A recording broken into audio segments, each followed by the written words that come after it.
ദീനു അന്നസ്വീഹ, സർവ്വ മനുഷ്യരും നന്നാവണം എന്ന് ആഗ്രഹിക്കലാണ് ഇസ്ലാം. സർവ്വ മനുഷ്യരും നന്നാവണം, നല്ലവരാകണം എന്ന് കൊതിക്കലാണ് ഇസ്ലാം. അവരാ മതക്കാരൻ, അവരങ്ങനെ പോയിക്കോട്ടെ, ഇവന് ഇത്തരക്കാരനോ ആ പാർട്ടിക്കാരൻ അങ്ങനെ പോയിക്കോട്ടെ, അല്ലല്ല, ഇവരൊക്കെ മനുഷ്യരാണ്, ആദം നബിയുടെ മക്കളാണ്, അവർക്ക് ഹിദായത്ത് കിട്ടണം, അവര് നല്ലവരാകണം. ഈ ഒരു ആഗ്രഹം മനസ്സിൽ വെക്കാൻ അതിന് വല്ല ചെലവുണ്ടോ? മനസ്സിലൊരു ആഗ്രഹം വെക്കാൻ വല്ല ചെലവുണ്ടോ? അതിന് മനസ്സിൽ ആഗ്രഹം വല്ല ബുദ്ധിമുട്ടുണ്ടോ? ഉണ്ടോ?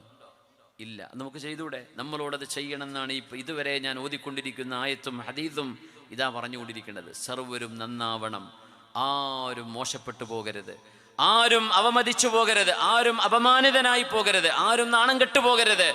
അവരെയൊക്കെ കൈപിടിച്ച് നന്മയുടെ വഴിയിലേക്ക് ശുദ്ധിയാക്കി കഴുകിയെടുത്ത് കൊണ്ടുവരണം. ആരും നമ്മളോട് വെറുപ്പ് പിടിച്ച് പുറത്തിറങ്ങി പോകരുത്. നമ്മൾ ഒരുമിച്ച് നിൽക്കണം, നമ്മൾ ആരെയും വെറുപ്പിക്കേണ്ടവരല്ല.